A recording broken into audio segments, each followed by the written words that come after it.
ಗುರುಭ್ಯೋ ನಮಃ. ಹರಿ ಓಂ. ಅತ್ಯುದ್ರಿಕ್ತವಿದೋಷ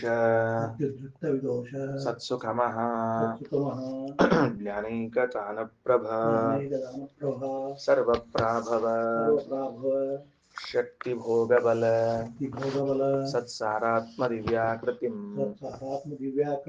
ಸೃಷ್ಟಿಸ್ಥಾನ ನಿರೋಧ ನಿತ್ಯನಿಯತಿ ಜ್ಞಾನಪ್ರಕಾಶಾವೃತಿ ಧ್ವಾಂತ ಮೋಕ್ಷ ವಿಮೋಕ್ಷದಂ ಹರಿಮಜಂ ನಿತ್ಯಂ ಸದೋಪಾಸ್ಮಹೇ.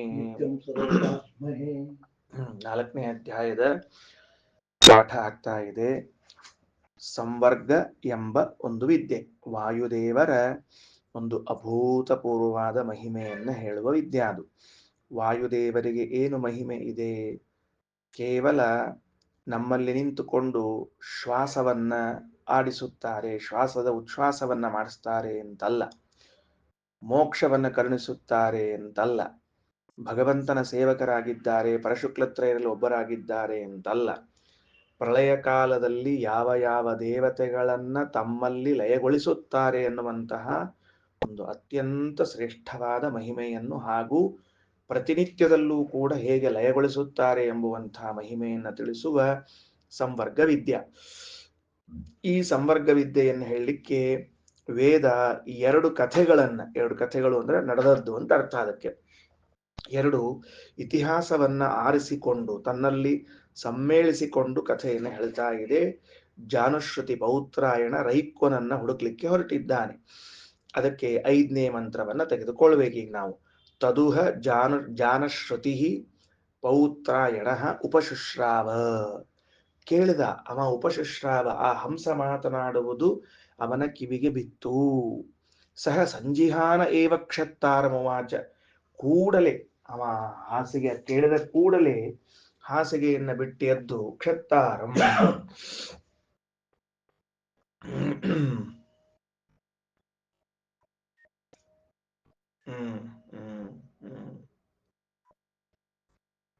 ಹಾಸಿಗೆಯನ್ನು ಬಿಟ್ಟೆದ್ದು ಅಂತ ಬರ್ದಾರ.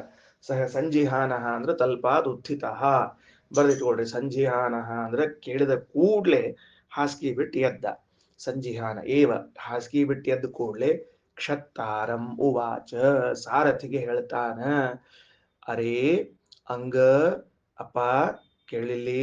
ಅಂಗ ಅರೆ ಅಂತ ಎರಡೂ ಕೂಡ ಪ್ರೀತಿಯಿಂದ ಸಂಬೋಧನೆ ಮಾಡುತ್ತಿದ್ದಾರೆ. ಯಾರಿಗೆ? ಆ ಸಾರಥಿಗೆ. ಅರೇ ನೋಡು ಅಂತ ಹೇಳಿ ಸಂಬೋಧನೆ ಮಾಡಿ, ಹ ಸಯುಗ್ವಾನಂ ಇವ ರೈಕ್ವಂ ಆಥೇತಿ ಯೋನು ಕಥಂ ಸಯುಗ್ವಾ ರೈಕ್ವೇತಿ. ಆ ಸಯುಗ್ವಾನಂ ರೈಕ್ವಂ, ಚಕ್ಕಡಿಯ ಕೆಳಗೆ ವಾಸ ಮಾಡುವಂತಹ ಅದೇನು ಮತ್ತ ಇದು ಇತ್ತಲ್ಲ, ವ್ಯಕ್ತಿ ಇದ್ನಲ್ಲ ಅವನು ರೈಕ್ವ. ಸಯುಗ್ವಾನಂ ರೈಕ್ವಂ ಸಯುಗ್ವಾ ರೈಕ್ವ ಇತಿ ಸಯುಗ್ವಾನಂ ರೈಕ್ವಮಿತಿ. ನೋಡಪ್ಪ, ನಿಂಗೇನಾದ್ರೂ ಗೊತ್ತಿದೆಯಾ ಆ ಚಕಡಿ ಕೆಳಗೆ ಕೂತಿರುವಂತಹ ರೈಕ್ವನ ಬಗ್ಗೆ? ಯೋನು ಕಥಂ ಸಯುಗ್ವಾ ರೈಕ್ವ ಇತಿ, ಅವ ಹೆಂಗಿದ್ದಾನ ಹೇಳೋಣಂತ ಅಂತ ಕೇಳಿದಾಗ, ಅಲ್ರಿ ನಂಗೇನ್ ಗೊತ್ತದ, ನೀವೊಂದ್ ಸ್ವಲ್ಪ ಹೇಳ್ಬೇಕು ಅವನ ಬಗ್ಗೆ ಅಂತ ಹೇಳಿದಾಗ, ಯಥಾ ಕೃತಾಯ ವಿಜಿತಾಯ ಅಧರೇಯಾಹ ಸಂಯಂತಿ ಏನಮೇನಂ ಸರ್ವಂ ತದಭಿಸಮೇತಿ ಯತ್ಕಿಂಚ ಪ್ರಜಾ ಸಾಧು ಕುರುವಂತಿ ಯಸ್ತದ್ವೇದ ಸವೇದ ಸ ಸರ್ವಂ ಮಯಾ ಏತದುಕ್ತಂ. ನಾನು ಹೇಳಿದ್ನಲ್ಲ, ನಿನ್ನೆ ಹೇಳಿದ್ರಲ್ಲ, ಅದೆಲ್ಲ ವಿಚಾರವನ್ನು ಹೇಳಿ ಪುನರುಚ್ಚಾರಣೆಯನ್ನು ಮಾಡ್ತಾನೆ. ಎಂತಹ ರೈಕ್ವ, ಯಾರನ್ನ ನೀನು ನೋಡಿದ್ದಿ ಅಂತ ಹೇಳಿದ್ರೆ, ಯಾವ ವ್ಯಕ್ತಿ ಇರೋದ್ರಿಂದ ರಾಷ್ಟ್ರದಲ್ಲಿ ಎಲ್ಲ ಕರ್ಮಗಳು ಕೂಡ ನಿರ್ವಿಘ್ನವಾಗಿ ನಡೀತಕ್ಕಂತಹದ್ದಾಗಿದೆಯೋ,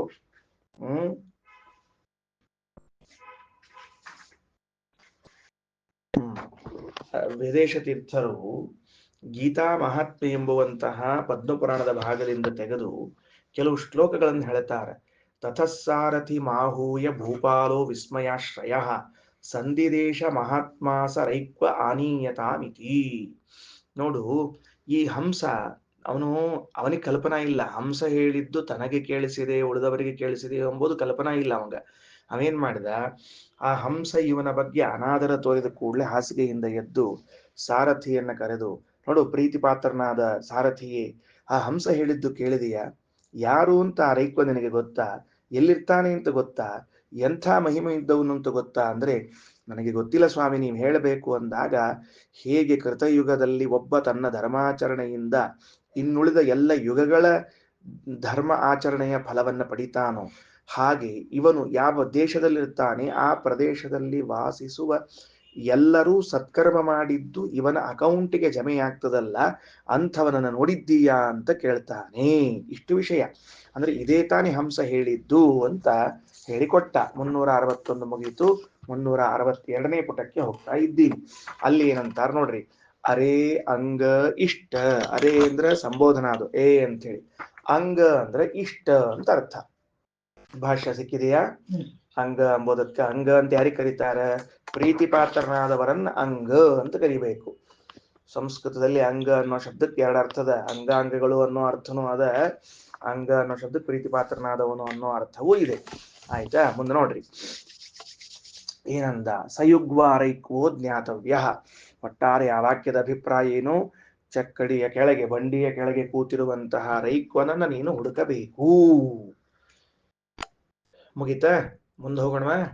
ವಿಷಯ ತಿಳಿತಲ್ಲ, ವಿಷಯ ಗಂಭೀರ ಏನಿಲ್ಲ. ಅಂದ್ರೆ ಸಾಮಾನ್ಯ ಕಥಾಭಾಗ ಇದ್ರಿಂದ ಪ್ರಮೇಯ ಭಾಗ ಇಲ್ಲ. ಅಂದ್ರೆ ಕಥಾಭಾಗ ಪ್ರಮೇಯ ಭಾಗ ಬಂದ್ರೆ ಗಂಭೀರ ಆಗ್ತದೆ, ಕಥಾಭಾಗದ ಸರಳ ಹೊಂಟದ. ನೋಡ್ರಿ, ಸಹ ಆ ಕ್ಷತ್ತ. ಕ್ಷತ್ತ ಅಂದ್ರೆ ಸಾರಥಿ. ಯಾವ ಸಾರಥಿಗೆ ಇವ ಹೇಳಿದ್ದ ಹುಡುಕೊಂಡು ಬಾ ಅಂತವ ಬಂದು ಅನ್ವಿಷ್ಯ ಹುಡುಕೊಂಡು ಬಂದು ನ ಅವಿಧಂ, ನನಗೆ ಸಿಗಲಿಲ್ಲ ಇತಿ ಪ್ರತ್ಯಯ, ಹಿಂಗ್ ಬಂದ್ ಹೇಳ್ಬಿಟ್ಟವ. ಪ್ರತ್ಯಯಾಯ ಹಿಂಗ್ ಬಂದ್ ಹೇಳ್ಬಿಟ್ಟ, ನಂಗೆ ಗೊತ್ತಾಗ್ಲಿಲ್ಲ ಸಿಗಲಿಲ್ರಿ ಅಂತ ತಿಳ್ಕೊಂಡು.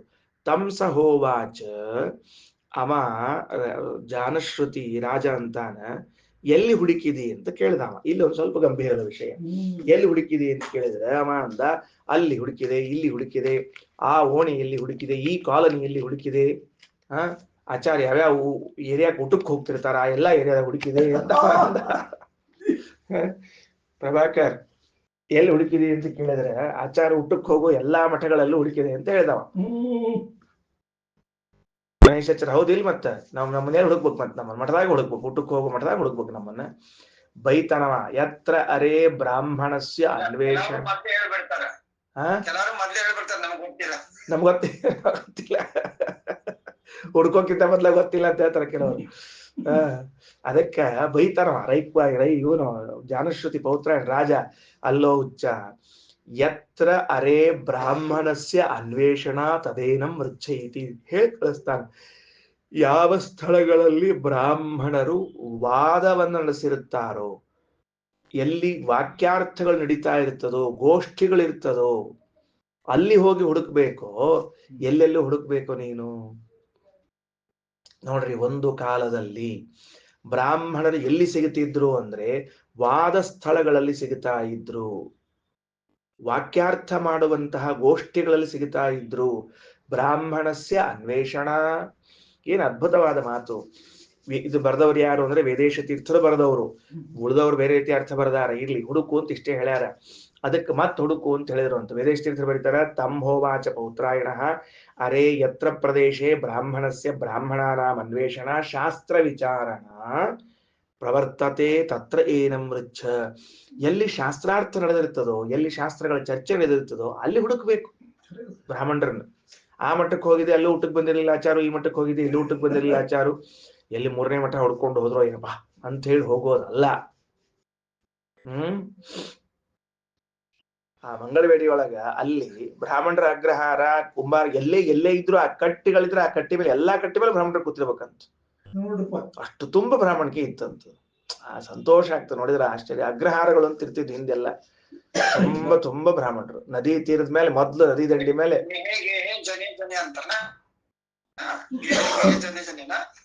ಹೌದು, ನದಿ ತೀರ ಬಂತು ಅಂದ್ರೆ ಮೊದ್ಲೊಂದು ಅಗ್ರಹಾರ. ಹತ್ರಕ್ಕೆ ನಡ್ಕೊಂಡು ಹೋಗಿ ಬರೋಷ್ಟು ಹತ್ರಕ್ಕೆ ಬ್ರಾಹ್ಮಣರು ಎಲ್ಲ ತುಂಬಿ ತೊಡಗ್ತಿದ್ರು. ಅವ್ರ ಮನಿ, ಇವ್ರ ಮನಿ, ಅಷ್ಟ್ರು ಸ್ನಾನ, ಪೂಜೆ, ಸಂಧ್ಯಾವಂದನೆ, ವೈಷ್ಣುದೇವ, ಬಲಿಹರಣ. ಏನ್ ನೋಡಿದ್ರೆ ಆನಂದ ಅನಿಸ್ತಿತ್ತು. ಭಾರಿ ಇತ್ತು. ಸರಿ, ಮುಂದೆ ನೋಡ್ರಿ.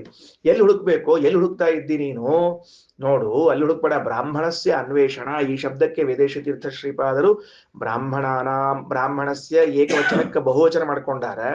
ಬ್ರಾಹ್ಮಣಸ್ಯ ಏಕವಚನದಲ್ಲಿ ಬ್ರಾಹ್ಮಣನ ಅನ್ವೇಷಣ ಅಂದ್ರೆ ಉಳಿದವ್ರು ಏನ್ ಮಾಡ್ಯಾರ, ಬ್ರಾಹ್ಮಣರು ಹುಡುಕೋದು ಎಲ್ಲೋ ಅಲ್ಲಿ ಹುಡುಕು ಅಂತ ಹಿಂಗ ಅನ್ನಂಗದ. ಅದು ಎಲ್ಲಿ ಬ್ರಾಹ್ಮಣರು ಹುಡುಕ್ಬೇಕು ಅಲ್ಲಿ ಹುಡುಕು ಅಂತ ಅನ್ನಂಗದ. ಯತ್ರ ಅರೇ ಬ್ರಾಹ್ಮಣಸ್ಯ ಅನ್ವೇಷಣ ತದೇನ ಮೃಚ್ಛ. ಅಲ್ಲೋ ಯಾವ್ದ್ಯಾವ್ದೋ ಜಗಕ್ಕೆ ಹೋಗಿ ಬ್ರಾಹ್ಮಣ ಹುಡುಕ್ತಾರೇನೋ, ಎಲ್ಲಿ ಬ್ರಾಹ್ಮಣರು ಇರ್ತಾರೋ ಅಲ್ಲಿ ಹೋಗಿ ಹುಡುಕ್ಬೇಕೋ ಬೇಡೋ ಅಂತ ಅಂದಂಗ ಕೇಳಿಸ್ತದ. ಅದಕ್ಕೆ ವೇದೇಶ ತೀರ್ಥರಂತಾರ ಯತ್ರ ಎಲ್ಲಿ ಬ್ರಾಹ್ಮಣ ಏಕವಚನ ಬಹುವಚನಾರ್ಥೆ ಬ್ರಾಹ್ಮಣ ನಾಂ ಅನ್ವೇಷಣ ಶಾಸ್ತ್ರ ವಿಚಾರಣ ಶಾಸ್ತ್ರ ಚರ್ಚೆ ಇದೆಯೋ ತದೇನ ಅಲ್ಲಿ ಹೋಗಿ ಹುಡುಕ್ಬೇಕಪ್ಪ ಅಂತ ಹೇಳಿದ್ಮೇಲೆ ಅವ ಹುಡುಕಿದ. ಏನ್ ಮಾಡಿದ, ಹೆಂಗ್ ಹುಡುಕಿದ ಅಂತ ಮುಂದಿನ ಮಂತ್ರ ಬರೋ ತನಕ ಮೊದಲು ವೇದೇಶ ತೀರ್ಥರು ಎಷ್ಟು ಮಾತು ಬರ್ದಾರ ಓದ್ತಿ ನೋಡ್ಕೊಳ್ರಿ. ಏವ ಮುಕ್ತಃ ಸಹ ಕ್ಷತ್ತ, ನಾ ವೇದೇಶ ತೀರ್ಥಿಯೇ ಓದ್ತಿದ್ದೀನಿ. ಪುನಃ ತಥೋ ನಿರ್ಗತ್ಯ, ಅಲ್ಲಿಂದ ಮತ್ ಹೊರಟ. ವಾರಾಣಸ್ಯಾದಿ ಸಮಸ್ತ ತೀರ್ಥಾಟನಂ ಕೃತ್ವ, ಕಾಶಿ ಹೋದ್ನಂತ. ಇವ ಇರೋದು ಪೈಠಣದೊಳಗ. ಪೈಠಣ ಗೋದಾವರಿ ತೀರದಾಗ ಇವ ಇದ್ರ, ಅವ ಹೋಗಿದ್ದು ಕಾಶಿಗೆ ಹೋದ್ನಂತ. ಸಂಬಂಧದನ ಒಂದಕ್ಕೊಂದು. ಎಲ್ಲಿ ಕಾಶಿ, ಎಲ್ಲಿ ಪೈಠಣ, ಎಲ್ಲಿ ಮಹಾರಾಷ್ಟ್ರ, ಪ್ರತಿಷ್ಠಾನಪುರ, ಕಾಶಿಗೆ ಹೋದ. ಅಲ್ಲೆಲ್ಲ ಹುಡುಕಿದ. ವಾರಾಣಸಿ ಮೊದಲಾದ ಇಲ್ಲ ನದಿ ದಂಡಿಗೆ ಹೋಗ್ಬೇಕು, ವಾಕ್ಯಾರ್ಥ ಚರ್ಚಾಕ್ ಹೋಗ್ಬೇಕು, ಗೋಷ್ಠಿಗೆ ಹೋಗ್ಬೇಕು. ಅಂದ್ರೆ ವಿಚಾರ ಮಾಡ್ರಿ, ಇವತ್ತು ಫೋಟೋ ಇಲ್ಲ, ಐಡಿ ಇಲ್ಲ, ಸ್ಕ್ಯಾನ್ ಮಾಡೋ ಹಂಗಿಲ್ಲ, ಹೆಂಗ್ ಗುರುತಿಸ್ಬೇಕಮ್ಮ ಅಂತ ವಿಚಾರ ಮಾಡ್ರಿ. ಅಂದ್ರೆ ಆ ಸಾರಥಿ ಅದೆಷ್ಟು ಬುದ್ಧಿವಂತನಿರ್ಬೇಕು ಹುಡುಕ್ ಬರ್ಲಿಕ್ಕೆ. ಇವ ಏನ್ ಲಕ್ಷಣ ಕೊಟ್ಟಾನ ಆ ಲಕ್ಷಣಗಳನ್ನ ಮನನ ಮಾಡ್ಕೊಂಡು ಪ್ರತಿ ವ್ಯಕ್ತಿಯನ್ನು ಅಬ್ಸರ್ವ್ ಮಾಡ, ಪ್ರತಿ ಬ್ರಾಹ್ಮಣರ ಅಬ್ಸರ್ವ್ ಮಾಡ್ಬೇಕು. ಇವ ರೈಕ್ವನ, ಇವ ರೈಕ್ವನ, ಇವ ರೈಕ್ವನ, ಇವ ರೈಕ್ವನ ಅಂತ ತಿಳ್ಕೊಂಡು ಹೇಳಿ ಹಂಸ ಹೇಳಿದ ಲಕ್ಷಣ ಎಷ್ಟು ತಲೆಯಲ್ಲಿ ಮೂಡಿತ್ತು ಪೌತ್ರಾಯಣನಿಗೆ ಅಂದ್ರೆ ಅದನ್ನ ಹಂಗೆ ಪ್ರತಿಬಿಂಬಿಸಿದ್ದಾನ. ಇವ ಹೋಗಿ ಮುಖ ಸ್ಕ್ಯಾನ್ ಮಾಡ್ತಿದ್ನಂತ. ಇವ ಹೌದೋ ಅಲ್ಲೋ, ಹೌದೋ ಅಲ್ಲೋ, ಹೌದೋ ಅಲ್ಲೋ ಅಂತ ಹೋದ, ಹುಡ್ಕೊಂಡು ಹೋದ. ಕುತ್ರ ಅಪಿತ ಅನುಬಲ ಅನುಬಲ ಭಮಾನಃ, ಅಲ್ಲೆಲ್ಲೂ ಕಾಶಿ, ಪ್ರಯಾಗ, ಗಯಾ ಎಲ್ಲೂ ಸಿಗದೆ ಇದ್ದಾಗ ಕಾಶ್ಮೀರ ನಗರ ಮಾಸಾದ್ಯ, ಎಲ್ಲಿಗೆ ಬಂದ? ಕಾಶ್ಮೀರಕ್ಕೆ ಹೋದ್ನಂತ. ಯೂ ಪೈಠಣ್ ಟು ಕಾಶ್ಮೀರ್ ಒಂದೇ ಟ್ರೈನು. ಹೋದವ ಅಲ್ಲಿ ಹೋದ ಮೇಲೆ ತತ್ರ ರಾಜದ್ವಾರಿ ಶಕಟಸ್ಯ ಅಧಸ್ತಾತ್, ಅಲ್ಲಿ ಸೋ ಬಂತ್ ನೋಡ್ರಿ ಮಂತ್ರದಲ್ಲಿ. ಸೋ ಅಧಸ್ತಾತ್ ಶಕಟಸ್ಯ ರಾಜದ್ವಾರಿ, ಆ ರಾಜನ ಅರಮನೆ ಮುಂದೆ ಒಂದು ಬಾಗಿಲು. ಕಾಶ್ಮೀರದ ರಾಜನ ಅರಮನೆ ಬಾಗಿಲು ಅಂದ್ರೆ ಬಹಳ ದೂರ ಇರ್ತದೆ, ಹೊರಗೆ ಇರ್ತದೆ, ಏನು ಮುಂದಿರುದಿಲ್ಲ ಇಲ್ಲ. ಊರ್ ಹೊರಗೆ ಬಾಗಿಲು ಇರ್ತದಲ್ಲ ಅಂತಹದ್ದೊಂದು ರಾಜದ್ವಾರ. ಆ ರಾಜದ್ವಾರದ ಮುಂದೆ ಕೂತಿದ್ದ. ಶಕಟಸ್ಯ ಪಾಮಾನಂ ಕಷಮಾಣಂ ಉಪೋಪವಿವೇಶ, ಅವಂಗೇನಾಗಿತ್ತು ಅಂದ್ರ ಕಜ್ಜಿ ಆಗಿತ್ತಂತ ಮೈ ತುಂಬಾ. ಗೊತ್ತಾಯ್ತಿಲ್ರಿ? ಪಾಮಾನಂ ಕಷಮಾಣಂ ಕಂಡೂಯಮಾನಂ ರೈಕ್ವಂ ಅವಲೋಕ್ಯ, ಅವ ಹಿಂಗ ಕೆರ್ಕೋತ ಕೂತಿದ್ನಂತ ಆ ಚಕಡಿ ಬುಡಕ್. ಅನ್ಕೋತ್ ಕೂತಿದ್ನಂತವ. ಅವನ ಸ್ಥಿತಿ ನೋಡಿದರೆ ಯಾರಿಗಾದ್ರೂ ಇವ ಬ್ರಾಹ್ಮಣ ಅಂತ ಅನಿಸ್ತಾನ ಹೇಳೋಣಂತ. ಜ್ಞಾನಿಗಳು ಯಾವ ವೇಷದಲ್ಲಿ ಹೆಂಗಿರ್ತಾರ ಗೊತ್ತಾಗೋದೇ ಇಲ್ಲ. ನಮ್ ಪ್ರಕಾರ ಇವತ್ತಿನ ಕಾಲದಾಗ ಪಂಡಿತರು ಜ್ಞಾನಿಗಳು ಅಂದ್ರೆ ಹಿಂಗ ನನ್ನಂಗೆ ಹಿಂಗ್ ಶಾಲ್ ಹೊತ್ಕೊಂಡು ಚಂದಾಗಿ ತಲಿ ಸ್ವಚ್ಛ ನೀಟಾಗಿ ಬೋಳಿಸ್ಕೊಂಡು ಲಟ್ ಹಂಗಾರಕ್ಷಣ ಹಿಂಗಿರ್ಬೇಕು ಅಂತ ಒಂದ್ ಲೆಕ್ಕ. ಹಂಗಿಲ್ಲೇ ಇಲ್ರಿ ಜ್ಞಾನಿಗಳ ಲಕ್ಷಣ. ಅದು ಹೆಂಗಿದ್ವಿ ಯಾರಿಗ್ ಗೊತ್ತು. ಶುಕಾಚಾರ್ಯ ಹೆಂಗಿದ್ರು ಅಂತ ಕೇಳಿದ್ರೆ ಕಲ್ಲು ತಗೊಂಡು ಹೊಡಿತಿದ್ರಂತ ಅವತ್ತಿನ ಕಾಲಕ್ಕೆ ಶುಕಾಚಾರ್ಯ. ಭಾಗವತದೊಳಗೆ ವ್ಯಾಸರ ಬರ್ದಾರ ಈ ಮಾತು, ಉಳ್ದವ್ರು ಬಿಟ್ಬಿಡ್ರಿ. ಇವ್ರು ರೈಕ್ವರ್ ಕಜ್ಜಿ ತೋರ್ಸ್ಕೋತ್ ಕೂತ್ರಿ, ತಂಪಾಡಿ ತಾವ್ ತೋರ್ಸ್ಕೋತ್ ಕೂತಾರ. ಶುಕಾಚಾರ್ಯ ಮನೆಗ್ ಬಂದ್ರ ಕಲ್ಲು ತಗೊಂಡು ಜನ ಹುಚ್ಚು ಹೊಂಟದಂತ ಹೊಡಿತಿದ್ರಂತ. ಅದು ಲಕ್ಷಣ, ಜ್ಞಾನ ಲಕ್ಷಣ.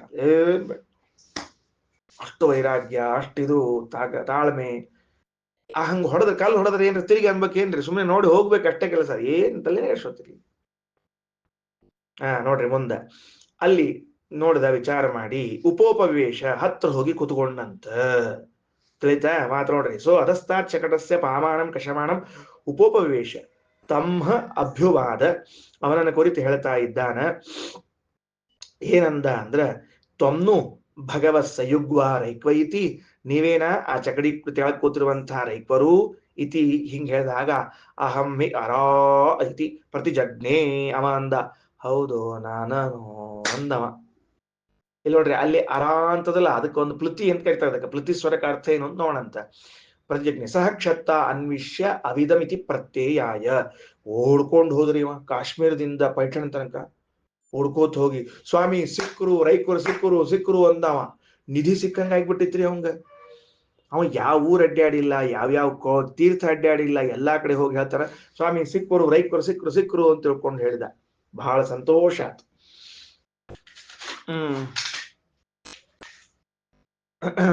ಹೋದ್ರ ಅಲ್ಲಿಗೆ. ಹೋದ್ಮೇಲೆ ಇವೇನ್ ಮಾಡಿದ?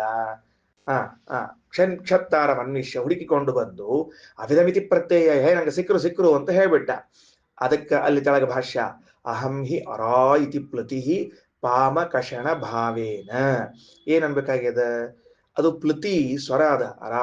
ಅರೆ ಹೌದೋ ಅಂದ್ರು. ಹೌದೋ ಅಂತಂದದ್ದಕ್ಕ ಆ ಸಾರಥಿಯ ಮೇಲಿನ ಅನಾದರದಿಂದ ಹೌದೋ ಅಂದ್ರೋ ಅಥವಾ ಇನ್ಯಾವ ಕಾರಣಕ್ಕೆ ಹೌದೋ ಅಂದ್ರು ಅಂದ್ರೆ ಆ ಕಜ್ಜಿ ತೂರ್ಸ್ಕೊಳ್ತಾ ಇರುವಾಗ ಆದ ವೇದನೆಯಲ್ಲಿ ಹೌದೋ ಅಂತ ಅಂದದ್ದೇ ಹೊರತಾಗಿ ಅವನ ಮೇಲಿನ ಅನಾದರದಿಂದ ಅಲ್ಲ. ಇಷ್ಟು ಸಣ್ಣ ವಿಷಯ ಯಾಕೆ ಚರ್ಚೆ ಮಾಡಬೇಕು ಅಂತ ಪ್ರಶ್ನೆ ನಂದು. ಒಂದು ಸಣ್ಣ ವಿಷಯ ಅದನ್ನ ಯಾಕೆ ಶ್ರೀಮದಾಚಾರ್ಯ ನೋಡಿ, ಆ ಶ್ರೀಮದಾಚಾರ್ಯರು ಆ ವಾಕ್ಯ ಎಷ್ಟು ಕಣ್ಣಿಗೆ ಕುಟುಕ್ಲಿಕ್ಕತ್ತದ. ಅದನ್ನ ಬಿಟ್ಟಿದ್ರು ಯಾರು ಕೇಳ್ತಿರ್ಲಿಲ್ಲ ನಿಮಗೆ. ನೀವೇನ್ ಕೇಳ್ತೀರಿ ಅವ್ರಿಗೆ ಮಧ್ವಾಚಾರ್ಯ ಯಾಕೆ ವ್ಯಾಖ್ಯಾನ ಮಾಡ್ಲಿಲ್ಲ ಅಂತ ತಿಳ್ಕೊಂಡು ಹೇಳಿ.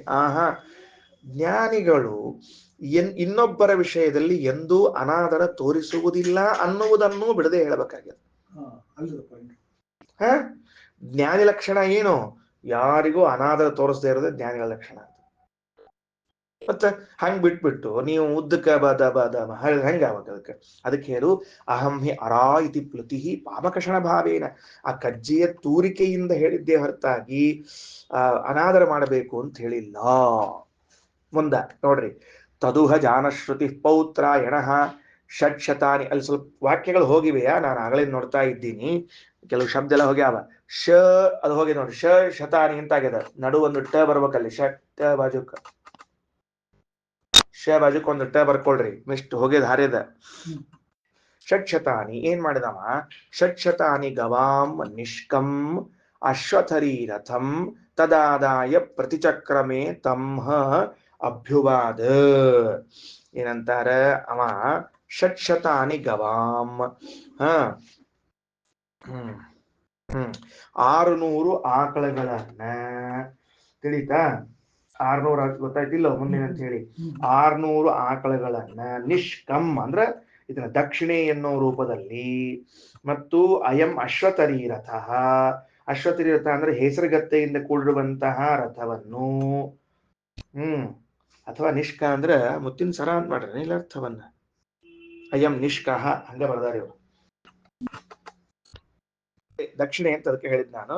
ಸರಿ, ಆ ದಕ್ಷಿಣೆಯನ್ನು ತೆಗೆದುಕೊಂಡ್ರು. ಅಶ್ವತರಿ ರಥವಃ ಇವನ್ನೆಲ್ಲವನ್ನೂ ಕೂಡ ತಗೊಂಡೋಗಿ ಏನನ್ಬೇಕು? ತವ ದಕ್ಷಿಣಾತ್ವೇನ ವರ್ತತೆ ತದಾದಾಯ ಪ್ರತಿಚಕ್ರಮೇ ತಮ್ಮ ಅಭ್ಯುವಾದ. ಅವನ ಹತ್ರ ಹೋಗಿ ಈ ಮಾತನ್ನು ಹೇಳ್ತಾ ಇದ್ದಾರೆ. ಇಲ್ಲ ಮಹೇಶಾಚಾರ್, ವೇದೇಶ ತೀರ್ಥರು ನಿಷ್ಕ ಅನ್ನೋ ಶಬ್ದಕ್ಕೆ ಮುತ್ತಿನ ಹಾರ ಅಂತ ಬರ್ದಾರ. ನಿಷ್ಕ ಶಬ್ದಕ್ಕೆ ಮುತ್ತಿನ ಹಾರ ಅಂತ ಬರ್ದಾರ. ನಿಷ್ಕಂ ಮುಕ್ತಾಹಾರಂ ಅಂತ ಬರ್ದಾರ. ಬಹಳ ಮಹತ್ವದ್ದು. ಬರ್ದಿಟ್ಕೊಳ್ರಿ, ನಿಷ್ಕ ಶಬ್ದಕ್ಕ ಮುತ್ತಿನ ಹಾರ ಅಂತ ಬರ್ದಿಟ್ಕೊಳ್ರಿ. ಸರಿ, ನಿಷ್ಕ ಅಂದ್ರೆ ಮುತ್ತಿನ ಹಾರ. 600 ಆಕಳು, ಮುತ್ತಿನ ಹಾರ, ಹೆಸರುಗತ್ತೆ. ಹೆಸರುಗತ್ತೆ ಅಂದ್ರೇನು? ಕತ್ತಿ ಕುದುರೆ ಕ್ರಾಸ್ ಬೀಡವು. ಆ ಕತ್ತಿ ಕುದುರೆ ಕ್ರಾಸ್ ಬೀಡ್ನಾಗ ಹುಟ್ಟಿದ್ದನ್ನ ರಥಕ್ಕೆ ಉಪಯೋಗಿಸ್ತಿದ್ರ ಅದನ್ನ. ಅವಾಗ ಗೊತ್ತಾಯ್ತಾ? ಕುದುರೆ ಅಲ್ಲದು, ಅದು ಅಶ್ವತರಿ ಅಂತ ಹೇಳ್ತಾರ. ಅದು ಅಶ್ವತರಿ ಅಂದ್ರೆ ಕತ್ತಿ ಕುದುರೆ ಕೂಡಿ ಹುಟ್ಟಿದ್ದು ಅಶ್ವತರಿ ಅಂತ. ಹೆಸರುಗತ್ತಿ ಅಂತ ಹೆಸರು ಅದಕ್ಕೆ. ನೋಡ್ಲಿಕ್ಕೆ ಕುದುರೆ ಕಣ್ಣ ಕಾಣಿಸ್ತಿರ್ತದ, ಬಟ್ ಭಾರ ಹೊರ್ಲಿಕ್ಕೆ ಕತ್ತಿದ್ದಂಗೆ ಇರ್ತದ. ಅದನ್ನ ರಥಕ್ಕೆ ಕೂಡಿಸ್ತಿದ್ರ ಅದನ್ನ. ಅಶ್ವತರಿ ರಥ ನು ಮೇ ಏತಾಂ ಭಗವೋ ದೇವತಾಂ ಶಾಧಿಯಾಂ ದೇವತಾಂ ಉಪಾಸ್ವ. ಇವೆಲ್ಲವೂ ನಿಮ್ಮವು ದಕ್ಷಿಣೆ ಕೊಡ್ಲಿಕ್ಕತ್ತೀನಿ, ತಗೊಳ್ರಿ. ನೀವು ಯಾವ ದೇವತೆಯ ಬಗ್ಗೆ ಕಲ್ತಿದ್ದೀರಲ್ಲ ಅದನ್ನು ಉಪದೇಶ ಮಾಡ್ರಿ ಅಂತ ಹೇಳಿದ. ಪಾಠ ಹೇಳಿದ್ಮೇಲೆ ದಕ್ಷಿಣೆ ಕೊಡೋದಲ್ಲ, ದಕ್ಷಿಣೆ ಕೊಟ್ಟ ಪಾಠಕ್ಕೆ ಕೊಡೋದು ಅಂತ ಲೆಕ್ಕ ಹೇಳಿ. ಚಲೋ ಅದ. ಆಚಾರ ಹಿಂಗ ಮಾಡ್ಬೇಕು. ಮೊದ್ಲು ದಕ್ಷಿಣೆ ತಗೊಂಡ್ಬಿಡ್ಬೇಕು. ಯಾಕಂದ್ರೆ ಆಮೇಲೆ ನೀ ಪಾಠಕ್ಕೆ ಕೊಡ್ತೀವಿ ಬಿಡ್ತೀವಿ ನಮಗೇನ್ ಗೊತ್ತಪ್ಪ. ಮೊದ್ಲ ಸೀಟ್ ಹಳದ್ಬಿಡೋದು ಮೊದ್ಲು, ಆಮೇಲೆ ಮುಂದೆ ವಿಚಾರ ಮಾಡ್ಬೇಕು. ಪಾಠ ಹೇಳ್ರಿ ಅಂತ ಕೂತ್ಕೊಂಡ. ಅವ ಏನ್ ಕೇಳಿದ? ರೈಕ್ವ ಇಮಾನಿ ಷಟ್ಶತಾನಿ. ಅಲ್ಲೂ ಹೋಗ್ಯದ್ ನೋಡ್ರಿ, 2ನೇ ವಾಕ್ಯದಾಗು 2ನೇ ಮಂತ್ರದಾಗು ಅಷ್ಟ ಆಗ್ಯದ, ಹೋಗ್ಯದ. ಮತ್ತ ಷಟ್ಶತಾನಿ ಗವಾಮಯಂ ನಿಷ್ಕಃ ಅಯಂ ಅಶ್ವತರಿ ರಥಾನು ಮೇ ಏತಾಂ. ಇವು ನನ್ವೇನವ ಭಗವಃ, ಇವೆಲ್ಲವೂ ನಿಂಬೆ. ದೇವತಾಂ ಶಾಧಿ ಯಾಂ ದೇವತಾಂ ಉಪಾಸ. ನೀವ್ ಯಾವ ದೇವತೆಯನ್ನು ಉಪಾಸನೆ ಮಾಡ್ತೀರಿ ಆ ದೇವತೆ ಹೇಳ್ರಿ ಅಂದ್ರೆ ತಮೋಹ ಪರಃ ಪ್ರತ್ಯುವಾಚ ಆಹ. ಅವ ಸಿಟ್ಟಿಗೆದ್ದು, ಅವ ರೈಕ್ವ ಇಷ್ಟೊತ್ತಂಗ ಸುಮ್ ಕೂತಿದ್ದ, ಈಗ ಸಿಟ್ಟಿಗೆದ್ದು ಆಹ ಹೇಳ್ದ. ಹಾರೇತ್ವಾ ಶೂದ್ರ ತವೈವ ಸಹ ಗೋಭಿರಸ್ತು ತದುಹ ಪುನರೇವ ಜಾನಶ್ರುತಿ ಪೌತ್ರಾಯಣ ಸಹಸ್ರಂ ಗವಾಂ ನಿಷ್ಕಂ ಅಶ್ವತರಿರಥಂ ದುಹಿತರಂ ತದಾದಾಯ ಪ್ರತಿಚಕ್ರಮೆ. ಏನೋ ಶೂದ್ರ, ನನಗೆ ತಂದು ಇದನ್ನ ದಾನ ಕೊಡ್ತೀಯ ನೀನು? ಈ ಹಾರ ಈ ಚಕ್ಕಡಿ ಈ ರಥ ಎಲ್ಲ ನಿನಗೆ ಇಟ್ಕೋ ನಡಿ ಅಂತ ಬೈದ್ ಕಳ್ಸ್ಬಿಟ್ಟ. ಹೆಂಗಿರ್ಬೇಡ್ರಿ ನೋಡ್ರಿ ಅವರೆಲ್ಲರ ಜ್ಞಾನಿಗಳು. ಏನ್ ಕೊಂಡ್ಕೋಬೇಕಂತ ಇಟ್ಕೊಂಡೆ ಏನ್ ನನ್ನ ಅಂದ್ರ ಅವ್ರು, ಏನ್ ನನ್ ಕೊಂಡ್ಕೋಬೇಕಂತ ಇಟ್ಕೊಂಡಿ ಏನ ನಡಿ ಅಂತ ಬೈದ್ ಕಳ್ಸ್ಬಿಟ್ರು. ಪಾಪ ಹೊಳ್ಳಿ ಹೋಗ್ಬಿಟ್ರಿ ಅವ. ಏನ್ ಬೈದ್ರ ಅವಂಗ? ಶೂದ್ರ ಅಂತ ಬೈದ್ರು. ಇದು ಒಂದು ಚರ್ಚಾ ವಿಷಯ ರೀ. ಇದು ಶೂದ್ರ ಅಂಬೋದು ಒಂದು ಸೂತ್ರದ, ಇದಕ್ಕ ವೇದವ್ಯಾಸರು ಒಂದು ಸೂತ್ರ ಬರ್ದಾರ. ಶುಗಸ್ಯ ತದಾನಾದರ ಶ್ರವಣ ತದಾದ್ರವಣಾತ್ ಸೂಚ್ಯತೆ ಹಿ ಅಂತನ್ನುವಂತ ಒಂದು ಸೂತ್ರ ಬರೆದಿದ್ದಾರೆ ವೇದವ್ಯಾಸ ದೇವರು ಬ್ರಹ್ಮಸೂತ್ರದೊಳಗ. ಎಲ್ಲಿ ಬಂತು ಅಂದ್ರೆ ಈ ಶೂದ್ರ ಅಂದ್ಕೊಳ್ಳಿ ಹಂಗಾರ ವೇದ ವಿದ್ಯಾಧಿಕಾರ ಯಾರಿಗದ ಅಂತ ಚರ್ಚೆ ಶುರುವಾತಲ್ಲಿ. ಶೂದ್ರ ಅಂದಾರ ಶೂದ್ರರಿಗೂ ಅದ ಅಂತ ಇವ್ರು ಬಂದ್ರ ಒಳಗ. ವೇದವ್ಯಾಸ ದೇವ್ರ ಅವ್ನ ಶೂದ್ರ ಯಾಕಾಗ್ತಾನೋ ರಾಜ ಅವ ಅಂತ ತಿಳ್ಕೊಂಡು ಹೇಳಿದ್ರು. ಮತ್ತೆ ಅವ್ನ ಶೂದ್ರ ಅಂತ ಯಾಕೆ ಕರೆದ್ರಿ ಅಂದ್ರೆ ಆಚಾರ ಮುಂದ್ ಭಾಷೆ ಹೇಳ್ತಾರ, ಶೋಕಾತ್ ಶೂದ್ರತ ಶೂದ್ರೇತಿ ವನಿನೋದಿತಾಹ. ಶೋಕದಿಂದ ಶೂದ್ರನಾಗಿದ್ನೇ ಹೊರತಾಗಿ ಬೇರೆದಿಂದ ಅಲ್ಲ. ಇವೆಲ್ಲ ಘಟನೆಗಳನ್ನು ಮುಂದೆ ಹೇಳೋರಿದ್ದಾರೆ. ಇರ್ಲಿ ಅಂತ ಬಂದವ. ನಡಿ ಶೂದ್ರ ಹಾರೇತ್ವ ಅಂತದ. ಹಾರೇತ್ವ ಅಂದ್ರೆ ಹಾರ ಅಂದ್ರೆ ಮುತ್ತಿನ ಹಾರ, ಇತ್ವ ಅಂದ್ರೆ ರಥ. ಆ ರಥ ಹಾರ ಶೂದ್ರ ತವೈವ ಸಹ ಗೋವಿರಸ್ತು ಎಲ್ಲ ತಗೊಂಡು ಹೋಗು. ತದುಹ ಪುನರೇವ ಜಾನಶ್ರುತಿ ಪೌತ್ರಾಯಣ ಮತ್ತೋದ ಸಹಸ್ರಂ ಗವಾಂ. ಅವೇನ್ ಅನ್ಕೊಂಡ ಕಮ್ಮಿ ಬಿತ್ತಿರೋ ಅಂತ ಅನ್ಕೊಂಡವ. ಅವನ್ ಲೆಕ್ಕ ಹೆಂಗದ ಅಂದ್ರೆ ಕಮ್ಮಿ ಬಿತ್ತನು ಅಂತ ಅನ್ಕೊಂಡ. ಹಿಂಗಾಗಿರ್ತದ್ರಿ, ಭಾರಿ ವಿಚಿತ್ರ. ಕೊಂಡ ರೈಕ್ವ ರಾಜ ಪ್ರಾಯಶಃ ರೈಕ್ವನಿಗೆ ಕಡಿಮೆ ಬಿದ್ದಿರ್ಬೇಕು ಅಂತ 600 ಬಿಟ್ಟು 1000 ತಗೊಂಡ್ರೆ ಆಕಳ. 1000 ಆಕಳ ತಗೊಂಡು ಮತ್ತ ಆ ರಥ ಹಾರ ತಗೊಂಡು ಈ ಸರ್ತಿ ಏನ್ ಮಾಡಿದ, ದುಹಿತರಂ ತದಾದಾಯ, ತನ್ನ ಮಗಳು ಕರ್ಕೊಂಬಂದ್ರೆ ಲಗ್ನ ಮಾಡ್ಸೋಣ ಅಂತ ತಿಳ್ಕೊಂಡು ಹೇಳಿ. ಇದು ಒಂದು ಹೊಸ ಅಂಶ. ಈಗ ದುಹಿತರಂ ಅಂದ್ರ ಮಗಳು, ತನ್ನ ಮಗಳನ್ನ ಕರೆದುಕೊಂಡು ಬಂದ. ಆ ಮುನಿ ಕೊಟ್ಟು ಲಗ್ನ ಮಾಡಿ ಅಳಿಯಾನ ಮಾಡ್ಕೊಂಡಾದ್ರೂ ಪಾಠ ಕಲಿಯೋಣ ಅಂತ ಬಿಡ್ಲಿಲ್ರಿ ಅವ. ಪಾಪ ಹೊತ್ತಿನ ಕಾಲಕ್ಕೆ ಆ ಹೆಣ್ಮಕ್ಳು ಎಂಥ ತ್ಯಾಗಕ್ಕೆ ತಯಾರಿದ್ರು ನೋಡ್ರಿ. ಬರೀ ರಾಜಕುಮಾರಿ ಅಂತ ಕರಿಬಾರ್ದ್ರಿ. ನಂಗೆ ಅನಿಸ್ತದ ಸುಕನ್ಯಾ ಅನ್ಕತಿ ಕೇಳಿದಾಗೆಲ್ಲ ಈ ಮಾತು ಬರ್ಬೇಕ್ರಿ. ಚವನ್ ಋಷಿಗಳನ್ನ ಮಾಡ್ಕೊಳ್ಳೋ ಸ್ಥಿತಿ ಒಳಗ ಎಂಥ ತ್ಯಾಗ ಹೆಣ್ಮಗಳದು ಅಂದ್ರೆ, ತಪ್ಪು ಮಾಡ ಅಂತ ಇಟ್ಕೊಳ್ರಿ, ಈ ತಪ್ಪಾಗ್ಯದಲ್ಲ ಆಗ್ಯದ ಬರೋಬ್ಬರಿ. ಅವ ನನಗ್ ಕಣ್ಣು ಹೋಗ್ಯದ, ಚವನ್ ಋಷಿಗಳು ನನಗ್ ಕಣ್ಣು ಹೋಗ್ಯದ ಏನ್ ಮಾಡ್ಲಿ ಅಂತ ಕೇಳಿದ್ರೆ, ಇವ ಶರಿಯಾತಿ ನನ್ನ ಮಗನ್ ಕೊಟ್ಟು ಲಗ್ನ ಮಾಡ್ತೀನಿ ಅಂದ್ರೆ ಏನ್ ಅನ್ಬೇಕಾಗಿತ್ತಕಿ ಹೇಳಿ ನೋಡಂತ. ಅಪ್ಪ ಏನ್ ತಲೆ ಕೆಟ್ಟದೆ, ನಿನ್ ಕೊಡು ಕೊಟ್ಟು ಮಾಡ್ತೀನಿ ಅಂತಕೊಂಡು ಕೇಳ್ಬೇಕಾಯ್ತನಕಿ. ಇಲ್ಲ ಅನ್ಲಕ್ಕಿ. ನನಗೋಸ್ಕರ ಇಷ್ಟು ಮಂದಿ ಬದುಕ್ತಾರಂತ ಆದ್ರೆ ನಂದು ಏನ್ ರೆಡಿ ಎಂದು ಲಗ್ನ ಮಾಡ್ಕೊಂಡ್ಬಿಟ್ಲ. ಮುಂದೆ ಬಹಳ ಬದಲಾವಣೆ ಆತ. ವಿಷಯ ಬೇರೆ. ದೇವಯಾನಿ ಶರ್ಮಿಷ್ಠ ಕಥೆ ಹೇಳಿದ್ರೆ, ಶರ್ಮಿಷ್ಠ ದೈತ್ಯ ಕುಲ ನಾಶ ಆಗ್ತದ ಮುದಕ್ ತಗೋನ ಒಪ್ಕೊಂಡೆ ಅಂತ ಹೇಳಿದ ಅವಳು. ಸ್ಯಾಕ್ರಿಫೈಸ್ ಅಂದ್ರ ಅಂಥ ತ್ಯಾಗ ಇರ್ತಿತ್ತು ರಾಜಕುಮಾರಿ. ಬರೀ ರಾಜಕುಮಾರಿ ಆಗಿ ಕೂತಿರ್ಲಿಲ್ಲ ಅವರು. ನಾವ್ ಹಂಗ ಅನ್ಕೊಂಡ್ಬಿಟ್ಟಿವಿ ರಾಜಕುಮಾರ್ ಆರಾಮ್ ಚಂದ ಇರ್ತಾರ ಅಂತ ತಿಳ್ಕೊಂಡು. ಹಂಗ ಇರುದಿಲ್ರಿ ಅದೆಲ್ಲ. ತ್ಯಾಗ ಅಂತಹದ್ದು. ದೇವಹೂತಿ ಕಥೆ ಏನ್ ಮತ್ತ ಕರ್ದವ್ರ ನಾ ಮಾಡ್ಕೊಳ್ಳಿ ಕಡೆ ಇದ್ದೀನಿ ತ್ಯಾಗ ಮಾಡಿದ್ಲಿಕ್ಕಿ. ಬ್ಯಾಡ್ ನನಗೆ ಆ ಬ್ರಾಹ್ಮಣ ಬೇಕು ಅಂದ್ ಯಾಕ ದೇವ್ರ ಬರ್ತಾನಂತ ಕಲ್ಪನಾ ಇತ್ತು ನೋಡ್ರಿ. ಈಕಿನ್ ಕರ್ಕೊಂಬಂದ್ರಿ, ಈಕಿ ಸುಮ್ ಬಂದಿಲ್ಲ. ಹುಡುಗಿ ನೋಡ್ರಿ ಲಗ್ನ ಮಾಡ್ಕೊಳ್ಳಿ ರೆಡಿ ಆಗಿದ್ಲು. ಎಂಥವ ಅಂದ್ರೆ ಕೆಟ್ಟ ಹೊಲಸ್ ಬಟ್ಟಿ, ಮೈ ತುಂಬ ಕಜ್ಜಿ. ಆ ಚಕಡಿ ಹುಡುಕೋತಾನ. ಮನಿ ಅದೋ ಇಲ್ಲೋ ಗೊತ್ತಿಲ್ಲ ಅವಂಗ. ಮನಿ ಅದನೋ ಇಲ್ಲೋ ಗೊತ್ತಿಲ್ಲ. ಕನ್ನಡ ಮನಿ ಇಂಗ್ಲಿಷ್ ಮನಿ ಎರಡೋ ಇಲ್ಲೋ ಗೊತ್ತಿಲ್ಲ. ಪ್ಯಾಕೇಜ್ ಗೊತ್ತಿಲ್ಲ. ಇವತ್ತ ಯಾವ ಹುಡುಗರು ಮಾಡ್ಕೊಳ್ಳೋದಿಲ್ಲ. ಪ್ಯಾಕೇಜ್ ಗೊತ್ತಿಲ್ದ ಯಾವ ಪ್ಯಾಕಿಗೂ ಇವ್ರ ಏಜ್ ಆಗುದಿಲ್ಲ. ಬಂದ್ರು ಪ್ರತಿಚಕ್ರಮೇ ಸಂಹಾಭ್ಯುವಾದ ರೈಕ್ವೈದಂ ಸಹಸ್ರಂ ಗವಾಮಯಂ ನಿಷ್ಕೋ ಅಯಂ ಅಶ್ವತರಿರಥ ಯಂ ಜಾಯಾ ಅಯಂ ಗ್ರಾಮೋ ಯಸ್ಮಿನ್ ಆಸ್ವನ್ವೇವ ಮಾ ಭಗವಶಾಧೀತಿ. ಏನನ್ಬೇಕ್ರಿ ಮೇಲರ? ಈ 1000 ಆಕಳ, ಈ ಮುತ್ತಿನ ಹಾರ, ಈ ರಥ, ಇವಳು ನಿಮ್ಗೆ ಹೆಂಡತಿಯಾಗ್ಲಿ, ಈ ಊರು ಎಲ್ಲಿದ್ದಿರ್ಲ ಇಡೀ ಊರ್ ನಿಮ್ಗ ದಾನ ಬರೆದು ಕೊಟ್ಟಿದ್ದು ತೋಳ್ರಿ ಅನ್ನವ. ಏನ್ ಆಶ್ಚರ್ಯ ಎಲ್ಲಾದ್ರು. ಇದಿಷ್ಟು ನಿನಗೆ ಈ ಊರೇ ಊರು ಕೊಟ್ಬಿಡ್ತೀನಿ ಅಂತ ಅನ್ಬೇಕಾದ್ರೆ ಇರ್ಲಿಕ್ಕಿಲ್ರಿ ಎಲ್ಲಾದ್ರು. ಅದಕ್ಕ ಆ ಊರು ಕಾಶ್ಮೀರದಲ್ಲಿ ರೈಕ್ವಪರ್ಣ ಅಂತ ಪ್ರಸಿದ್ಧ ಆಯ್ತಂತ. ಮುಂದೆ ವಿದೇಶ ತೀರ್ಥ ಬರೀತಾರ, ಎಲ್ಲಿ ರೈಕ್ವ ಮಹರ್ಷಿಗಳು ವಾಸ ಮಾಡಿದ್ರೋ, ಯಾವುದನ್ನ ರಾಜ ಅವರಿಗೆ ಬರೆದು ಕೊಟ್ನೋ ರೈಕ್ವಪರ್ಣ ಅಂತ ತಿಳಿದುಕೊಂಡು ಕರೀತಾ ಇದ್ದಾರ. ಅಂದ್ರೆ ಅವತ್ತಿನ ಕಾಲಕ್ಕೆ ಆ ರಾಜನಿಗೆ ಅಷ್ಟು ಅಧಿಕಾರ ಇತ್ತು, ಅಲ್ಲಿಯವರೆಗೆ ಅವನ ವ್ಯಾಪ್ತಿ ಇತ್ತು ಅಂತ ತಿಳಿತದೆ ನೋಡಿದ್ರೆ. ತಗೋ ಇದಿಷ್ಟು ನಿನಗೆ ಹೋಗ್ ಅಂತ ಹೇಳ್ದ. ಇಷ್ಟು ಹೇಳಿದ ಮೇಲೆ ರಾಮ ಏನ್ರ ಪಾಠ ಹೇಳಿದ್ನಪ್ಪ. ಯಸ್ಮಿನ್ ಆಸ್ಯ ಭಗವನ್ ಮಾ ಭಗವಃ ಶಾಧೀತಿ. ಹೇಳ್ರಿ ಅಂತ ಕೇಳಿದ್ರೆ ಏನನ್ಬೇಕು ಗೊತ್ತೇನ್ರಿ? ತಸ್ಯಾಹ ಮುಖಂ ಅಪೋದ್ಗೃಹನ್ ಉವಾಚ. ಆಕಿ ಮುಖ ನೋಡ್ಕೋತ ಸಿಟ್ಟಿಗೆದ್ನಂತ್ರಿ ಅವ ಪುಣ್ಯಾತ್ಮ. ಇನ್ನಷ್ಟು ಸಿಟ್ಟಿಗೆದ್ನಂತ. ಈ ಹುಡುಗಿ ಮುಖ ನೋಡಿದ್ಕೊಳ್ಳೆ ತಣ್ಣಗಾದಿವ ಅಂತಲ್ಲ, ಕನ್ಯಾ ಮುಖ ನೋಡಿದ್ಕೊಳ್ಳೆ ಚಂದಾತಪ್ಪ, ಒಳ್ಳೆ ಒಂದು ಚಂದ ಹುಡುಗಿ ಸಿಕ್ತು, ಕೆಟ್ಟ ಆನಂದ ಅಂತ. ಚಂದ ಹುಡುಗಿ ನೋಡಿ ಹುಡುಗಿ ಮುಖ ನೋಡಿ ಕರಗಿದ ಅಂತ ತಿಳ್ಕೋಬಾರದು. ಉಪನಿಷತ್ ಅಂತದ, ಯಾವ ಹೆಣ್ಣು ಯಾವ ಹೊನ್ನು ಯಾವ ಮಣ್ಣು ನನಗೇನ್ ಮಾಡಿತೋ ವಯಂ ತೃಪ್ತಾಹ. ಏನು ಉಪಯೋಗ ಇಲ್ಲ. ಏನಂದ್ರು? ತಸ್ಯಾಹ ಮುಖಂ ಅಪೋದ್ಗೃಹನ್ ಉವಾಚ. ಆಜಹಾರ ಇಮಾಹ ಶೂದ್ರ ಅನೇನೈವ ಮುಖೇನ ಆಲಪೈಷ್ಯಥಾಹ. ಇದ್ರ ಮೂಲಕ ನೀ ನನಗೆ ಬೆನ್ ಹತ್ತಿದ್ದೀಯ ನೀನು. ಪಾಠ ಹೇಳ್ರಿ ಅಂತಿಕೊಂಡು ಅನೇನೈವ ಮುಖೇನ, ಹಣದ ಮೂಲಕ ನನ್ನನ್ನು ಬೆನ್ ಹತ್ತೀಯ. ಸಂಪತ್ತು ಕೊಟ್ಟು ಕನ್ಯಾ ಕೊಟ್ಟು ವಿದ್ಯಾ ಕಲಿಗೆ ಬಂದಿದ್ದೀಯ ನೀನು. ಆ ತೇ ಏತೆ ರೆಕ್ಕಪರ್ಣಾರ ಮಹಾ ಯತ್ರಾಸ್ಮ ಹೋವಾಚ ತಸ್ಮೈ ಸ ಹೋವಾಚ. ಇದೆಲ್ಲ ನಂದು ಅಂತಿದ್ದೀಯ ಅಂತ ಸಿಟ್ಟಿನಿಂದ ಮಾತಾಡ್ತಾ ಇದ್ದಾನೆ. ಅಲ್ಲಿ ಮತ್ತೇನ್ ಮತ್ತೆ ಈ ದ್ವಾರದಿಂದ ಬರಬಾರದು ಅಂದ್ರೆ ಹೆಂಗ್ ಬರ್ಬೇಕು ಮತ್ತೆ ಅಂತ ಕೇಳಿದ್ರೆ, ಗುರು ಸೇವೆಯನ್ನ ಮಾಡಿ ಪಾಠ ಕಲಿಬೇಕೇ ಹೊರತಾಗಿ ದುಡ್ಡಿನಿಂದ ಪಾಠ ಕಲಿಯುವುದಲ್ಲ. ಇದ್ರ ಮುಖಾಂತರ ಬಂದು ಪಾಠ ಕಲಿಬೇಕಂತ ಇಟ್ಕೊಂಡೆ ನನಗೆ ನೀವು ದಕ್ಷಿಣ ಕೊಡ್ತೀನಿ ಆಚಾರ ತಿಂಗಳ ನಿಮಗೆ ಪಾಠ ಹೇಳ್ರಿ ಬಂದು ಏನೋ ಸೇವಾ ಮಾಡಲ್ಲೇ ಶೂದ್ರ ಅಂತ ಬೈದು ಅನೇನೇ ಮುಖೇನ ಅಲಪೈಷ್ಯಥಾಹ, ಇದರ ಮೂಲಕ ನಾ ಪಾಠ ಹೇಳ್ಬೇಕು ಅಂತ ಇಟ್ಕೊಂಡೇನು. ಇತೇ ಹೇತೆ ರೈಕಪರ್ಣಾನಾಮ ವೃಷೇಶ ಯತ್ರ ಉವಾಸ ತಸ್ಮೈ ಸೋವಾಚ. ಮುಂದೇನಾತು ಸೇವಾ ಮಾಡಿದರೆ, ಸೇವಾ ಮಾಡಿ ಅವ್ರ ಕಡೆಯಿಂದ ಪಾಠ ಕಲ್ತು ಅವ್ರು ಎಲ್ಲಿ ಉಳ್ಕೊಂಡಿರೋದು ರೈಕಪರ್ಣ ಅನ್ನೋ ಪ್ರಸಿದ್ಧ ಸ್ಥಳ ಆಗಿ ತೀರ್ಥ ಸ್ಥಳ ಆತ್ರಿ.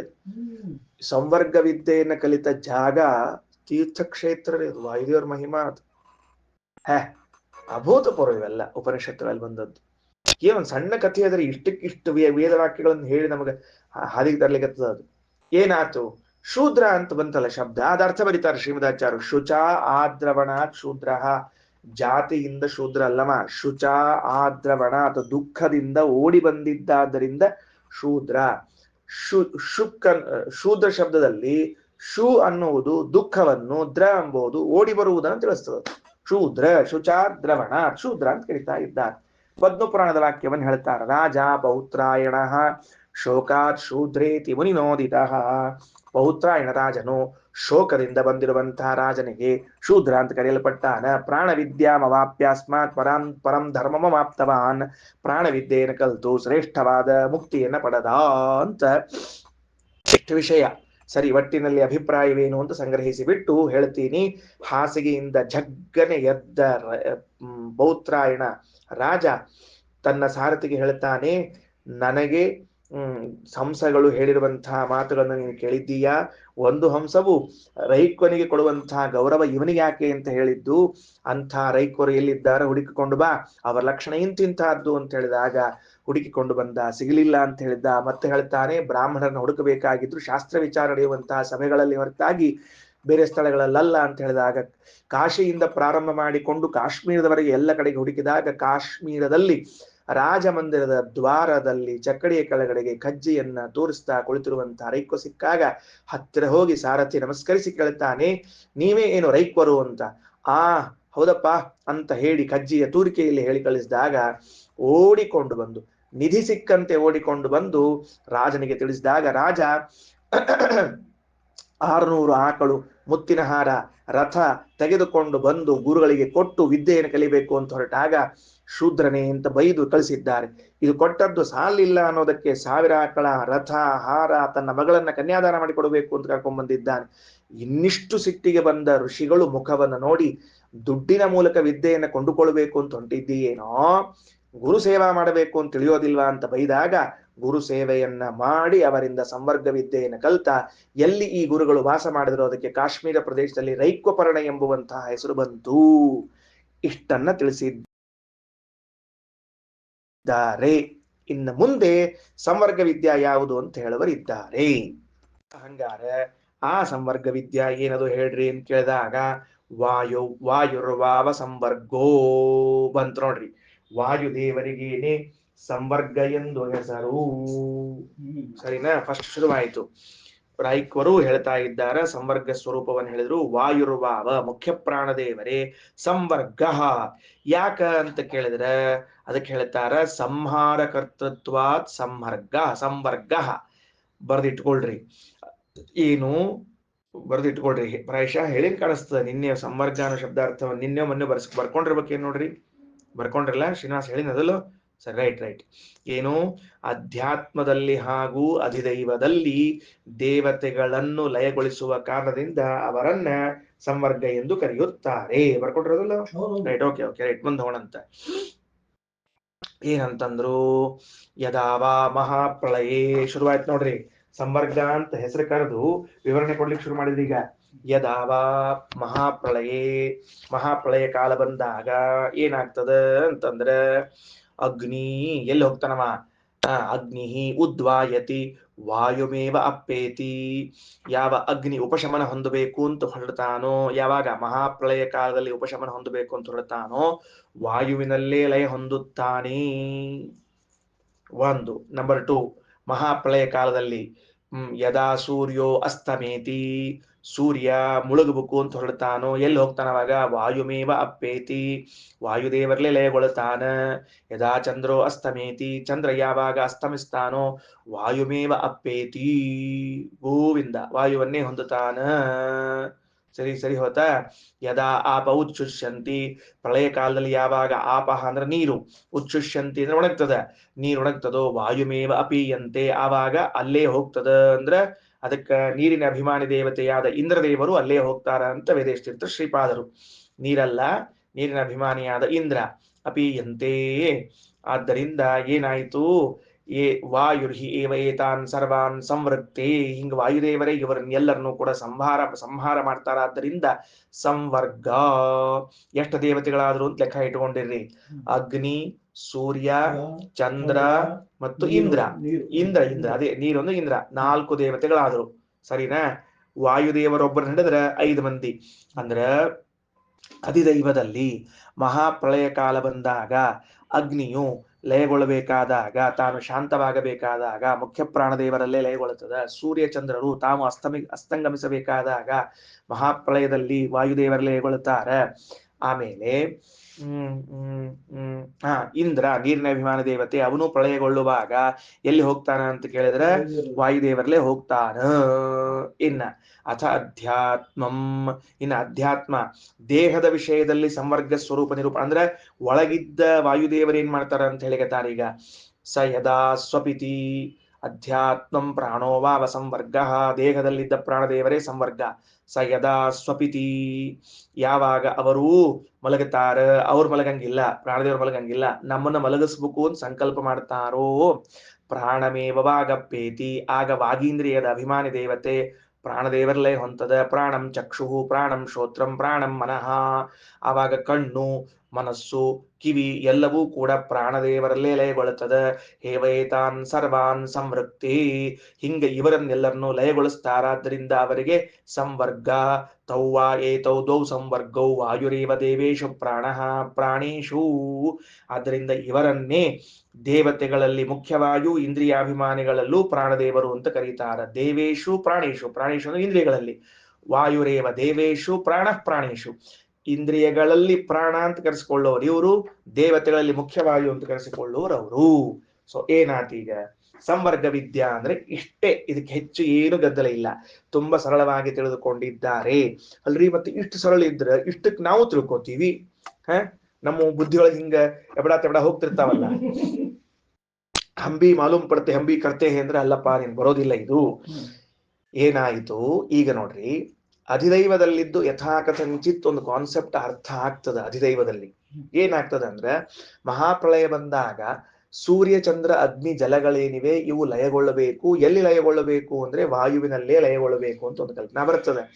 ಆದರೆ ಅಧ್ಯಾತ್ಮದಲ್ಲಿ ಪ್ರತಿನಿತ್ಯದಲ್ಲಿಯೂ ಕೂಡ ವಾಯುದೇವರಲ್ಲಿ ಈ ಇಂದ್ರಿಯಾಭಿಮಾನಿ ದೇವತೆಗಳು ಇಂದ್ರಿಯಗಳು ಲಯಗೊಳ್ಳುತ್ತವೆ ಪ್ರತಿನಿತ್ಯ.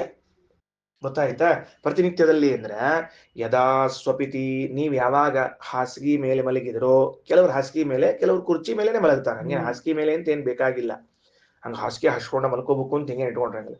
ಬಸ್ ಒಳಗೂ ಅಷ್ಟ ಹಿಂಗ ಮಲ್ಕೊಂಡ್ಬಿಟ್ಟಿರ್ತಾರೆ ಬಾಜುಕ. ಅವ್ರದ್ದು ತಪಸ್ಸದು, ಅಂದ್ರೆ ಎಲ್ಲಾದ್ರೂ ನಾನು ಸಂವರ್ಗವಿದ್ದೇನು ಉಪಾಸನೆ ಮಾಡ್ತೀನಿ ಅನ್ನೋ ತಪಸ್ಸು ಅವ್ರಿಗೆ. ಅದೇ ನಾವೇನ್ ಮಾಡಿ ಬರೋದಿಲ್ಲ. ಅಥವಾ ಸಂವರ್ಗವಿದ್ದು ನೆನೆಸ್ಕೋತೀರಿ ಅಂತ ಹೇಳಿ ಕೆಲವರು ಪಾಠದಾಗ ಪ್ರವಚನದಾಗ ಆ ಮಲಗುವಾಗ ಏನಾಗ್ತದ ಅಂತ ಕೇಳಿದ್ರೆ ಪ್ರಾಣಮೇವವಾಗಪ್ಪೇತಿ, ನಮ್ಮ ವಾಗೀಂದ್ರಿಯ ಲುಪ್ತವಾಗುತ್ತದೆ. ಮಾತು ನಿಲ್ಲಿಸ್ತದ ನೋಡ್ರಿ ಯಾವಾಗ ವಾಗೀಂದ್ರಿಯ ಲಯ ಆಗ್ಯದ. ವಾಗೀಂದ್ರಿಯಕ್ಕೆ ಲಯವಾಗಿದೆ. ಎಲ್ಲಿ ಲಯ ಆಗ್ಯದ? ಶ್ವಾಸೋಚ್ಛ್ವಾಸದ ನಿಯಾಮಕರಾದ ಪ್ರಾಣದೇವರಲ್ಲಿ ವಾಗೀಂದ್ರಿಯಾಭಿಮಾನಿ ದೇವತೆ ಲಯಗೊಂಡಿದ್ದಾನೆ. ಅಗ್ನಿ ಅವನೇ. ಚಕ್ಷುಹು ಕಣ್ಣು ಮುಚ್ಕೊಂಡ್ಬಿಟ್ಟಿರ್ತಾನೆ ನಿದ್ದೆ ಮಲ್ಕೊಂಡ್ಬಿಡ್ತಾನೆ. ಆ ಮಲ್ಕೊಂಡದ್ದು ಯಾಕೆ? ಕಣ್ಣಿನ ಅಭಿಮಾನ ದೇವತಾ ಸೂರ್ಯನು ಲಯಗೊಂಡಿದ್ದಾನೆ. ಶ್ರೋತ್ರಂ ಕೇಳ್ಸಂಗೆ ಇಲ್ರಿ. ನೀವು ಒಂದ್ ತಾಸು ಪ್ರವಚನ ಮಾಡಿ ತಿರುಗಿ ನೋಡಿದ್ ಅಯ್ಯ ಮಲಗೇ ಬಿಟ್ಟಿ ಅಂತ ಹೋಗ್ಬಿಟ್ನಂತೀವ. ಯಾಕೆ ಮಲ್ಕೊಂಡಿದ್ದಾನೆ. ಕಿವಿ ಅಭಿಮಾನಿ ದೇವತೆಯೂ ಏನೂ ಇಲ್ಲ. ಮನಃ ಸ್ವಪ್ನವೂ ಇಲ್ಲ, ಮನಸ್ಸು ಕೂಡ ಮುಗಿದು ಹೋಯಿತು. ಇವೆಲ್ಲವೂ ಕೂಡ ಎಲ್ಲಿವೆ ಅಂತ ಕೇಳಿದ್ರೆ ಆ ಪ್ರಾಣದೇವರಲ್ಲಿಯೇನೆ ಲಯಗೊಂಡಿವೆ. ಅಧ್ಯಾತ್ಮದಲ್ಲಿ ಅಧಿದೈವದಲ್ಲಿ ಎಲ್ಲ ದೇವತೆಗಳನ್ನ ಲಯಗೊಳಿಸುವ ಕಾರಣಕ್ಕಾಗಿ ವಾಯುದೇವರನ್ನ ಸಂವರ್ಗ ಎಂದು ಕರೆಯುತ್ತಾರೆ. ಸಂವೃಕ್ತೆ ಸರ್ವದೇವಾನ್ ಯದ್ವಾಯು ಸಂವರ್ಗ. ಈ ರೀತಃ ಭಾಷೆ ನೋಡ್ಕೊಳ್ರಿ. ಸಂವೃಕ್ತೆ ಸರ್ವದೇವಾನ್, ಎಲ್ಲಾ ದೇವತೆಗಳನ್ನು ಅಧ್ಯಾತ್ಮದಲ್ಲಿ ಅಧಿದೈವದಲ್ಲಿ ಎಲ್ಲ ದೇವತೆಗಳನ್ನು ಸಂವೃಕ್ತೇ ಲಯಗೊಳಿಸುತ್ತಾರೆ. ಯತ್ ಯಸ್ಮಾತ್, ಯಾವ ಕಾರಣಕ್ಕಾಗಿ ವಾಯುದೇವರನ್ನ ಸಂವರ್ಗ ಎಂದು ಕರೆಯಲಾಗುತ್ತದೆ. ಬಹಳ ಚಂದ, ಬಹಳ ಚಂದ ನೋಡ್ರಿ. ಈ ಸಂವರ್ಗ ವಿದ್ಯೆ ಎರಡೇ ಮಾತಿನಲ್ಲಿ ಹೇಳಿ ಮುಗಿಸಿದ್ದಾರೆ. ಪ್ರಾಯ ಇಷ್ಟೇನಾ ಅಂತ ಅನಿಸ್ತದೆ. ಇಷ್ಟಕ್ಕ ರೈಕು ಮುನಿಗಳಿಗೆ ಅಷ್ಟೆಲ್ಲ ಹೆಂಗ್ ಬಂದಿತ್ತು ಅಂತ ಕಲ್ಪನಾ ಮಾಡ್ಕೋಬೇಡ್ರಿ. ಇದರ ಆಳ ಅಗಲ ಬಹಳ ವಿಸ್ತಾರದ ಇಲ್ಲಿ ಹೇಳಿಲ್ಲ. ಅವರು ಸಂಕ್ಷೇಪದಲ್ಲಿ ತಿಳಿಸ್ಯಾರ. ರಾಜನಿಗೂ ಋಷಿಗೂ ನಡೆದ ಮಾತುಗಳ ಮಧ್ಯದಲ್ಲಿನ 2 ಸೆಂಟೆನ್ಸ್ ಮಾತ್ರ ಹೇಳ್ಯಾರ ಹೊರತಾಗಿ ಉಳಿದದ್ದೆಲ್ಲವನ್ನು ಹೇಳಲಿಕ್ಕೆ ಹೋಗಿಲ್ಲ. ನನ್ನ ಅಭಿಪ್ರಾಯ. ಇದರ ವಿಚಾರ ಏನು ಇತ್ಯಾದಿಗಳನ್ನೆಲ್ಲವನ್ನು ಕೂಡ ಮತ್ತೆ ತಿಳಿಯೋಣಂತ. ಪ್ರಸಂಗ ಬಂದ ನೋಡಂತ. ಇನ್ನು ಮುಂದಿನ ಮತ್ತೊಂದು ಕಥೆ ಅದ ಇದೇ ಸಂವರ್ಗ ವಿದ್ಯೆಗೆ ಸಂಬಂಧಪಟ್ಟಂತೆ ನಾಳೆ ಬೆಳಿಗ್ಗೆ ನೋಡೋಣ.